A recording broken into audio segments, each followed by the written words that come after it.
suddenly turned into a gotcha pull with slightly better odds. Listening to their pointless chatter, the female teammate standing with them becomes visibly irritated, clearly losing patience with their arrogance.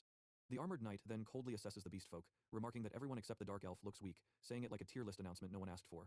The yellow-haired knight steps forward eagerly, declaring that he will go first, and asking for an opponent, provocatively telling anyone to step up, while openly insulting the beast folk as savages. Hearing this, Rhea reacts with anger, questioning his words and smirk, clearly offended by the insult. Leon, standing nearby, declares with killing intent that he will wipe them all out, already mentally skipping straight to the final boss. At that moment, the lizard folk duel instructor addresses everyone, explaining that the rules are simple, a one-on-one duel where the loser dies on the spot, turning the arena into a literal no-respawn zone. The yellow-haired knight turns to Jihoon and asks him to translate the instructor's words. Jihoon explains the rules to him, and upon hearing them, the knight casually invites anyone to come forward, as if this were a friendly sparring match, instead of an execution. Jihoon carefully observes the knights and analyzes them by star count. He notes that there are 3 A-rank knights, and the knight standing out front is only mid-B rank. Jihoon immediately identifies him as the weakest link, the tutorial enemy pretending to be a raid boss. With that in mind, Jihoon turns to Rain and suggests that she take him. Rain hesitates, surprised and unsure, questioning herself internally. Jihoon reassures her, telling her that she has grown strong enough, and that she should trust her power. Hearing this, Rain reflects internally on the power the chief gave her, realizing that something definitely changed after that day. She understands that she cannot remain a mere porter forever, carrying baggage while others fight. With that resolve, Rain steps forward and decides that if she has to fight eventually anyway, she will do it now.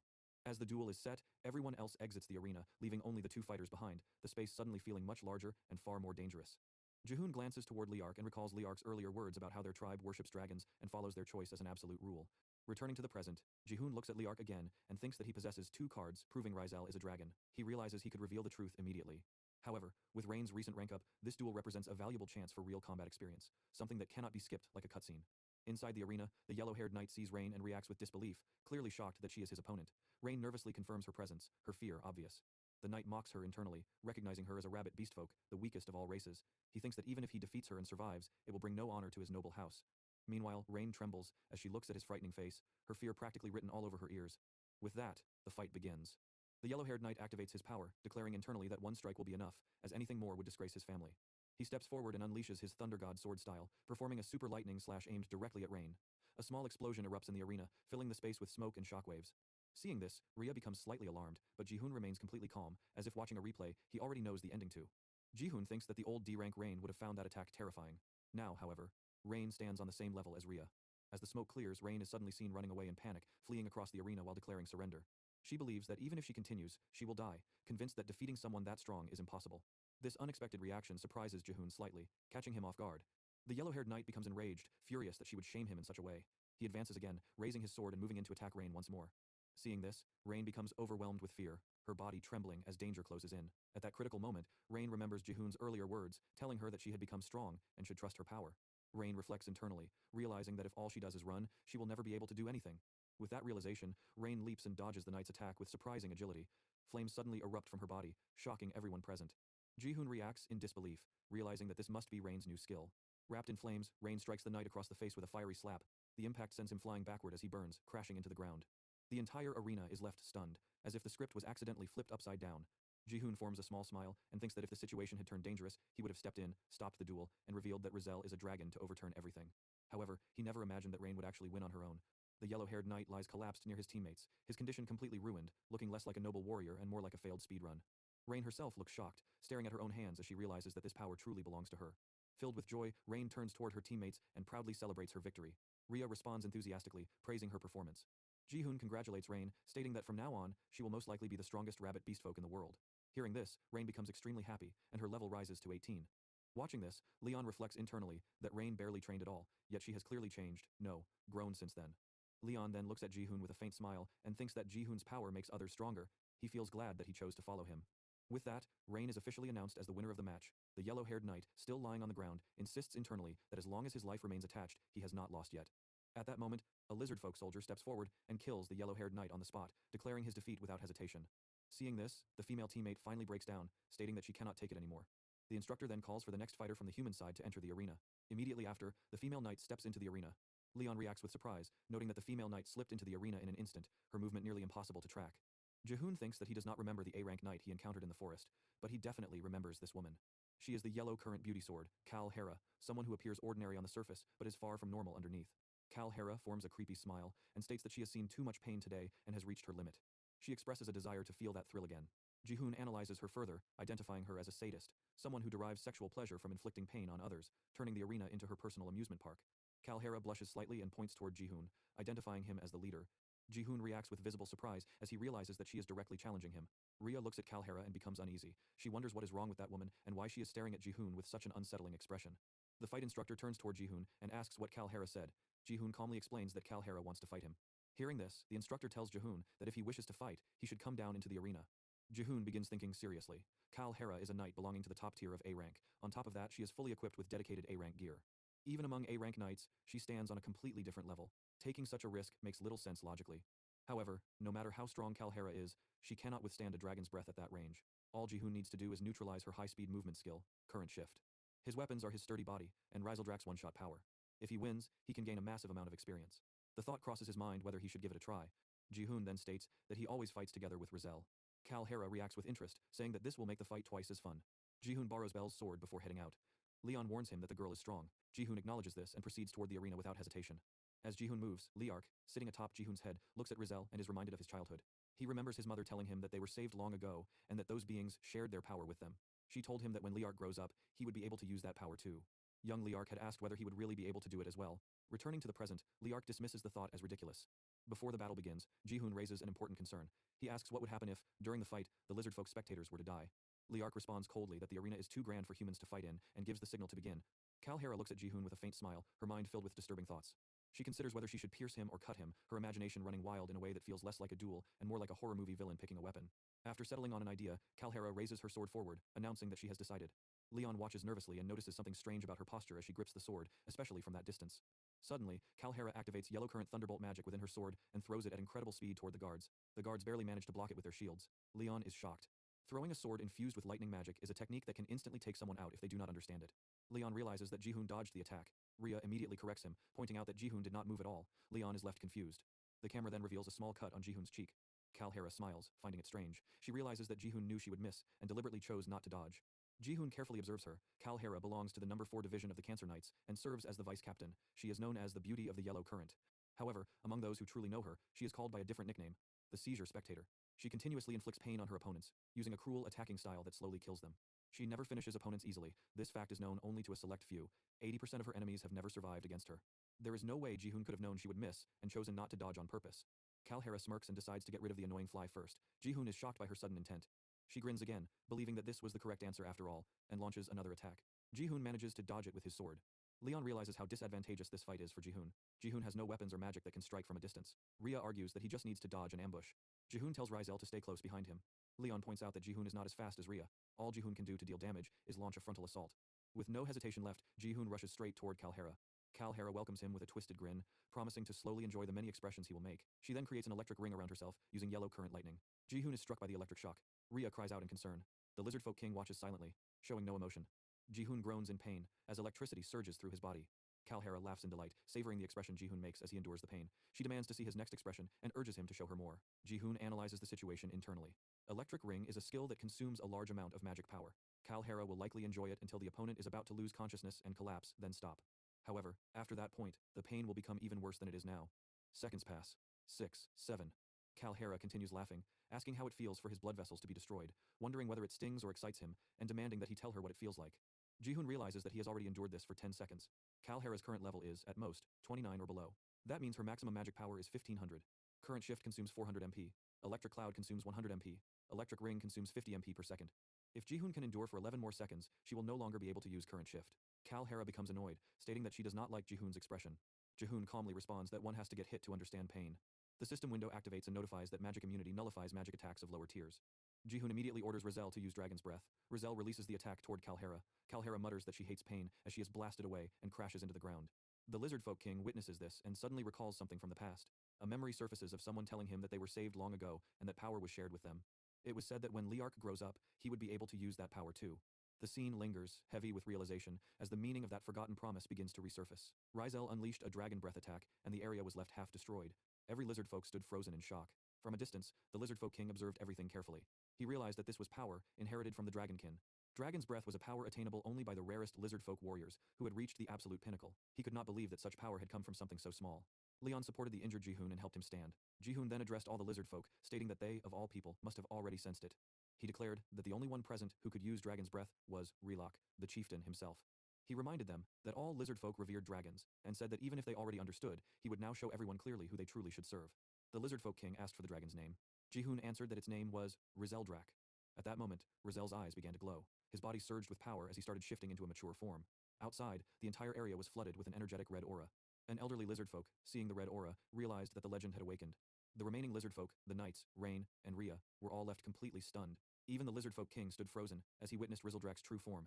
Rizeldrak let out a deafening roar. A system window appeared, announcing that the blood of the dragon had activated, allowing a mature shift to temporarily assume the full adult form. Jihoon identified Rizeldrak as the boss of the 99th wave, the cold-blooded dragon, Rizeldrak. The lizard folk king knelt before Rizeldrak, stating that he had seen it clearly. He acknowledged Rizeldrak as the legend passed down through scales and blood, and declared him the true dragon. Relok, chieftain of the lizard folk, vowed from that moment onward to serve Rizeldrak as their sovereign. Following him, all the lizard folk knights also knelt down. Leon watched in disbelief, realizing that Jihoon had united the lizard folk. Jihoon smirked and reflected on the insane offense difficulty, finally acknowledging that he had become Leon's equal. As Rizeldrak flapped his wings and took flight, Rain collapsed under the overwhelming pressure. Leon, unable to even stand, realized that a single flap of its wings carried unbearable power. As Rizeldrak flew higher, it roared across the sky. Jihoon watched with a smile, thinking that the legend had truly become reality. He resolved that this time, he would forge a new legend in this world. But then Jihoon remembered something important. Atop Rizeldrak, the boss of the 99th wave had appeared as a tiny speck, and that speck was clearly someone's silhouette.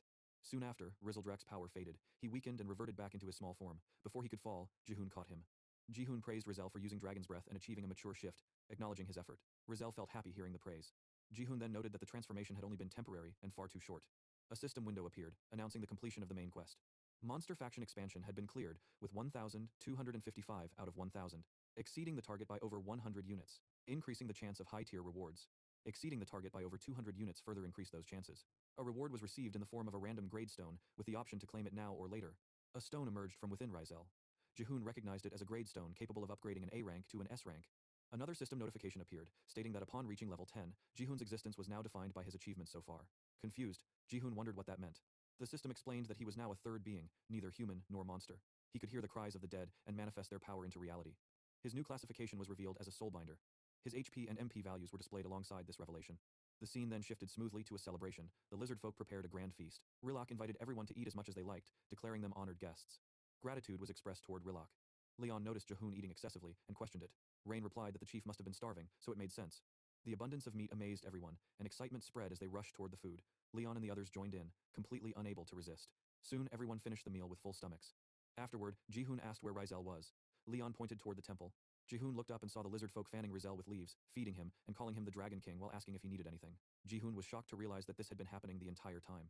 Leon pointed out that it seemed the lizard folk were following Rizel, not Jihoon. Jihoon laughed it off, remarking that they were merely honored guests, essentially visitors. He did not mind, as long as someone followed them. He claimed that Rizel was him, and he was Rizel. Leon questioned what that even meant. Jihoon brushed it off, saying it was just a thing, and suggested they rest for the day since tomorrow would be busy. Suddenly, Leon sensed something and said that someone was watching them. Jihoon replied that he could not see anyone. Rain noticed Jihoon's expression and commented that he looked frightening. The scene then shifted to the kingdom. An injured knight staggered back into the castle, murmuring that he had to inform them. From atop the castle walls, soldiers noticed him and looked into the distance. Akur made his way to the walls, thinking that he needed to tell the people that the legendary knight was gathering monsters. In the city, people started gathering around the ruined raft to see what was happening. Meanwhile, the soldiers were taking the party that had arrived on that raft as prisoners, saying that the king would decide their fate. But as they were walking, the prisoner recognized the poster with Jiwon's face. In the castle, the king ordered the soldiers to hang the prisoners. The party started pleading for anyone to save them, but the soldiers told them to shut up, saying that rat-like scoundrels who had plundered the kingdom's treasures did not deserve to live. Just then, a knight entered the throne room, surprising everyone as one of the officials recognized him as Akur, who was Rakan's subordinate. He asked him why he had come back alone, to which Akur explained that near the highland, at Guangchon Mountains, everyone had been wiped out. They asked him by whom they had been defeated, with Akur saying that they had been attacked by a small flying monster, which had been summoned by the legendary knight, who had annihilated them. He explained that he had injured his leg, so he held his breath and waited until the attackers fell asleep, overhearing their conversation by chance. Telling everyone that the legendary knight was gathering monsters and had said that he would attack the kingdom. The officials were shocked to hear that Jiwon was alive, realizing that his gathering monsters would be a huge problem. They then asked Akur where Jiwon was, but he was unable to tell them his location. The prisoner suddenly spoke up, saying that Jiwon was at the Fox Cave. The king asked him to repeat himself, unable to hear the man's whisper, so he told them that he knew Jiwon's hideout. The king thought about this for a moment, telling the officials to immediately assemble all elite knights within the castle. He said that he would form a punitive force, led by elite knights. The officials rushed to deliver the king's command, as the man smiled happily, for now he could take revenge on his brother's enemy. At the wall, Ares was training the soldiers when the messenger arrived, informing him about the royal command. The soldiers then informed all of the elite knights, including Uros and Bianca, whose mother informed them that the king had summoned the elite knights, but they were still hesitant to go. Another knight arrived at Cancer's place to inform her about the command, but the maid said that it would be a difficult time. However, Cancer told her to let them in, leading the man into the bathroom. The soldier was flustered to see her bathing, but Cancer had already guessed that something interesting must have happened. Back at the mountains, Leon said that he would head out of Mudrak for a bit and be back soon. Rain told him to wait, saying that she would go with him as well. Jiwon was surprised to see this, asking her why she was going, but Rain explained that it was humid and gloomy here, so she wanted to get some fresh air. He then turned to Rhea, asking if she was going to, but she said that she would be going with Jiwon, making him relieved. Rhea then noted that Jiwon had new clothes, as he explained that his old ones had been ruined in the last battle, so the lizard men offered him some human items that they had stored away. Rhea complimented Jiwon's new look, making him blush, but as they were walking, they heard a commotion. Walking towards the prison cell, Jiwon asked Dayrak what was happening. But hearing Dayrak say that it was nothing, they were about to leave. Just then, one of the prisoners called out to Jiwon, saying that they needed to go to the bathroom. Dayrak asked him if it was okay, but Jiwon assured him that he would take responsibility and bring the prisoner back, saying that they could at least put a bucket in the cell. Jiwon then asked the prisoners if they were fine, after which he turned to the knight, surprised that he was still alive after losing. The knight thanked Jiwon for his help, but he said it was alright, as going to the toilet was a natural thing to do. They realized that there were no separate bathrooms, so they entered a back alley as a last resort. But as they reached there, the knight hesitated, making Jiwon realize that they needed some privacy. He asked Rhea to leave, saying that he would watch by himself, as Rhea's presence might be embarrassing for them. But the knight assured them that they would not run away, asking them both to clear the area. The two then stood by a building, greeting the passing by lizard men. Rhea asked Jiwon if the death row inmates needed this kind of consideration. Jiwon told her that if they were kind to them now, they would be less wary of them in the future, explaining that they won't be executed, as all high-ranking knights were from noble backgrounds. So, they were valuable prisoners. Rhea was happy to hear this reason, saying that she had thought that Jiwon was nice to them because they were humans. Just then, a snake crept up behind the knight, making them scream as Jiwon and Rhea came over to check what was happening. But they were shocked, as they saw that the knight was actually a woman. The girl explained that a common woman cannot become a knight, so she had to cross-dress as a man to become one. They then returned her to the cell, walking away as they talked. In the forest, Leon and Rain were walking in the swamps. Rain noted how Leon seemed to have a warm heart, surprising him as she pointed out how he was worried about the monsters. Leon said that it was because he had promised to take responsibility and lead them to sea. But as they were walking, the two suddenly ran into a mysterious figure, asking them what they were doing here. Back at Chief Lirak's house, Jiwon wondered why Lirak was saying no, even though he had already told him about the humans' evil deeds. Jiwon said that Rizel thought the same way as him, so they must follow the dragon's command. Lirak said that he did not know such things were happening out of Mudrak, but Jiwon continued saying that humans had invaded Mudrak, killed their young warriors, and tried to plunder them. He asked what Lirak was hesitating for, wondering if he was afraid to fight, but Lirak told him that he was not afraid of battle. Just then, noises started coming from outside as someone entered the room. Jiwon was surprised to see the elder lizard man, as he explained that there was only one reason they were stalling, and it was because the lizard folk had never once ventured outside of Mudrak. Lirak asked Raynark why he was here. Rhea was surprised to see that they knew each other, but not much, as they were from the same race. Lirak told them that Raynark was the former chief. Jiwon understood it now, for when he checked all the lizard folk's stats, there were only 2 S ranks. Lirak explained that the lizard folk's chief was decided by duel, and the loser must leave the tribe, asking Raynark why he had returned. Raynark told him that this time he would be the challenger, calling for a duel. Jiwon was shocked by how suddenly this was happening. They then entered the battle arena. Jiwon was surprised, but it was a good opportunity, as he could see the true combat power of the lizard folk. Lirak said that there was no mercy for those who do not know their place, activating Primeval transformation as he turned into a giant Trex. Raynark responded by saying that he would show him the power of one who had adapted to the environment. Jehun then saw that there were lizard folk in priestly attire, noticing that there were 4 priests all around, wondering if it was a barrier. He noted how it was not like this when he had dueled, but the priest explained that if the chieftain's duel didn't have a barrier, the village could suffer great damage. Jehun then remembered back to when he had realized that Lirak could use Dragon Breath. Since this was a battle where Dragon Breath could run wild, a barrier was necessary. Jehun then opened his system window. After the duel with Kalhera, 2 more party members had been registered. He wanted to add the Elder, but could not do it yet, as Lirak hadn't joined the Warren faction, which meant that he was not on their side yet. That meant, through Lirak's battle, they could gain experience. The experience of an S-rank high-level monster. Lirak asked Raynark if one defeat was not enough, telling him to have some shame. He said that there would be no mercy for those who do not know their place, activating Primeval transformation as he turned into a giant T-Rex. Raynark then responded by activating his skill as well. The priests covered the arena in a carrier, which surprised Jehun, who noted that it even stopped smoke from coming out of the arena. He was shocked by how much smoke came out when Lirak transformed, saying that it was on a completely different level than when the members of the rat tribe awakened. But then Raynark also transformed, making Jehun sweat as he saw another T-Rex. Lirak stomped on the ground, charging towards Raynark, as he opened his jaws to bite down on him. But Raynark avoided the attack, as he went to bite at him in a counterattack. Yet before his jaws could reach him, Lirak swung his tail at Raynark, slamming him into the barrier. He then charged at him again for an attack, with both of them enhancing their strengths. Lirak's arm grew out, allowing him to slam Raynark's head into the ground. Jehun noticed that the Elder was no match for him. Though Raynark's level was higher, even among S ranks, the stat distribution was different. Lirak's physical attack power was overwhelmingly high. But Raynark's stats that surpassed Lirak were magic attack power. Suddenly, the entire barrier was filled with lightning, as the 2 opponents stood opposite each other, with Lirak's grip over Raynark having been broken. Reynark said how Lirak had gotten stronger than the last time, but the lizard man just stared at him. Reynark told him that he was pushed out of his chieftain position and came out into the wide open world for the first time. They were accustomed to dampness and darkness, so the sunlight of the bright world burned his skin's moisture, and the hot blood of monsters drove him mad and dulled his sight and senses. Jehun realized that he had not considered environmental factors. He had finally gathered them, but they would weaken if they left the swamp. But Reynark said that they could adapt to the environment, making Lirak question if he was saying that they needed to leave Mudrak too. Lirak said that he had heard stories about the situation in other villages outside of Mudrak from Jehun, but not everyone could adapt to the outside fog like Reynark. Lirak was the chief responsible for the prosperity and safety of the lizard folk, so he could not make a reckless choice that would risk the lives of their warriors. But Reynark said that perhaps the power that they inherited from the dragon was not just to protect themselves. This made Lirak recall the stories his mother used to tell about the dragons saving them and sharing their power, making him question if they also had to save someone just as they had been saved by the dragons. Lirak said that all decision-making authority rests with the chief, so if there was something that Reynark wanted to prove, he must prove it with strength. Something that the elder agreed with, saying that this is how it should be. The two then began charging Dragon's Breath, waking up Rizal as he saw the two firing the Dragon Breath at each other, shocking everyone around as the attacks collided, shaking the very ground. Neither of them was yielding, as too much power was being concentrated in one spot. The power then went berserk, as it exploded, tearing through the barrier into the sky as it shook the land far and wide, making everyone wonder if it was an earthquake.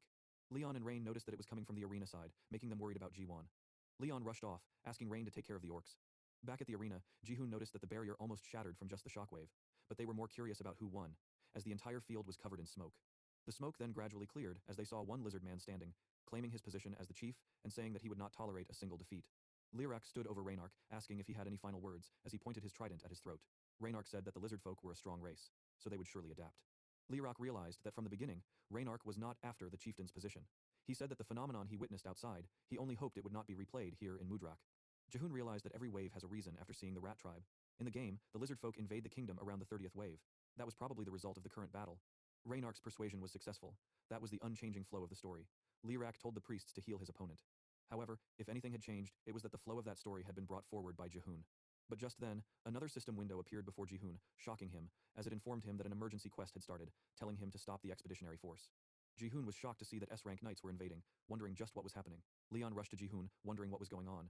Jehun informed them that Warren was in danger. In the capital city, the city gates were opened as the knights marched out, heading towards the east. Ares watched on from above the castle walls, gritting his teeth in anger. A few hours ago, inside the throne room, the king had called on the elite knights. A total of 6, excluding the elite knight out on subjugation, had arrived. This included the captain of the 1st Hamal Kings Ares, the captain of the 2nd Aldebaran Knights, Oros, the captain of the 3rd Gem Knights, Bianca, the captain of the 4th Tark Knights, Cancer, the captain of the 7th Zubanel Knights, Lib, and the captain of the 11th Saddlesuid Knights, Akur. The king explained that the legendary knight was rallying monsters, appointing Uros as the commander of this subjugation squad. He told them to leave minimal forces for wall defense and deploy. The objective of this subjugation squad was annihilation. Ares watched the army march away from the city, unable to believe that he was stuck on wall defense again. Akur and Cancer said that they were there as well, with Cancer saying that she hated walking on dirt. Ares was wondering why Cancer was there, as she had said that she had lost contact with her subordinates who had gone north. But Cancer asked him why that mattered, wondering if Ares was worried about her. Ares clarified that he was worried about her subordinates, telling her not to call him nicknames, making Cancer disappointed. She then said that it was boring here, as Ares told her to leave if she was going to be like that. A man then came up to Cancer, asking her if she wasn't going to participate in the subjugation, then should they keep her schedule as is. Cancer was confused as to what he was talking about, as the man clarified that she had performances and parties lined up for the day. Akur then walked up to Ares, asking why he was so eager to fight, wondering if it was for personal pleasure. Ares questioned if she took him for a warmonger. He said that he just wanted to be of some help in achieving the king's dream, and to do that, he must sweep the monsters from this land as soon as possible. Akur said that his way of thinking was different from Archaon's, making him ask if she thought that he was the same as that crazy cultist. In the city, some children were playing around as knights and monsters near an old man. The old man said that he was a human and a monster and a star that existed between the heavens and the earth. The child then pointed towards the sky, saying that there was a star out, even though it was daytime. Looking at the star, the old man noted that another binary star had risen, seeing 2 stars shining alone in the clear sky. Back at Mudrak, everyone was confused that the humans were invading. Jehun said that they had no time, asking how long it would take to get to Warren from here, to which his party members said that, at his pace, it would take 3 days. Jiwan said that they needed to arrive in 24 hours, with Rhea saying that if they ran without resting, they could make it. Jehun then sent Leon and Rhea to Warren first, saying that he would contact them separately regarding what to do next. He then told them to wait a moment, handing them the rank evolution stones. Using the items to raise their ranks, Lirak wondered what was going on, as after that flash of light, the density of the Fox Beastkin's power had changed. Rhea had now upgraded to an A rank, saying that she felt really strange. Jihoon then looked at the A rank gradestone he had got as a quest reward. It was an ultra-rare item that turned an A rank into an S rank with a success rate of 35%. A clash with an S rank knight was inevitable in this upcoming battle. Realizing that she would probably come as well, the strongest in one-on-one combat, Lib of Libra. To deal with Lib, they also desperately needed a speed-type S rank melee monster. Jihoon prayed for the stone to succeed. After that, Leon and Rhea left, sending them ahead to grasp the situation and respond accordingly. But ultimately, a strong army was needed to lead the war to victory. Liark asked Jihoon if the humans were attacking. Jiwon explained that by now, in Wareen, the Bestkin, Rat Tribe, Slimes, Goblins and others, many races must have gathered there. So he was worried about them. But Liark then said that he would go, surprising Jihoon. He told the priests to gather the warriors, saying that he would personally lead them and leave Mudrak. Jihoon was relieved to hear this. The priest said that it was dangerous for Liark to go in his current condition, as they would need at least a week of treatment, but Liark said that he had already decided. This was their first war outside of Mudrak, so he needed to lead it. But just then, Liark coughed up blood. The priest was concerned, saying that he had taken the full blast of a dragon's breath with his own body, so he must get rest first. Dayrak walked up, saying that if he could allow him, he would lead the warriors. Jihoon scanned him, excluding the two S-rank chiefs. He was certainly by far the highest level warrior among the A ranks. Thinking that Dayrak was probably the next chief candidate. Lirak said that Dayrak was certainly capable of taking his place, to which he replied that he would win the battle even if he must sacrifice his life. Lirak told him to die on the battlefield if necessary, as Dayrak took his words to heart, saying that he would never yield to the environment. Jihoon then made his way to Rain, who told him that she had seen Leon and Rhea running, wondering if something was happening. Rain then turned and was shocked to see the lizardfolk army standing there, with Jihoon informing her that they were heading back to Warren. Rain was worried about the goblins, but Jiwon assured her that the lizardfolk would take care of them. Dayrak then asked Jihoon to get on his back as they would move at full speed. A female lizardfolk walked up to Rain, telling her to do the same. With that, they all set out in the sunny plains. Stepping foot in the sunlight made the lizardfolk's skin dry up and crack due to loss of moisture, making them nervous. But Dayrak told them not to fear the sun, as they were Mudrak's elite warriors. The troops then raised their heads, stepping forward as they rushed towards their destination. 50 of Mudrak's top elite warriors, composed entirely of A, ranks level 30 and above. They would fight quality over quantity, telling the human army to wait, as they were coming. उसने 8 अनाथ लड़कियों को पालकर उन्हें supreme goddesses बनाया, उन्हें स्वर्ग तक दे दिया, और उन्होंने उसका बदला कैसे चुकाया?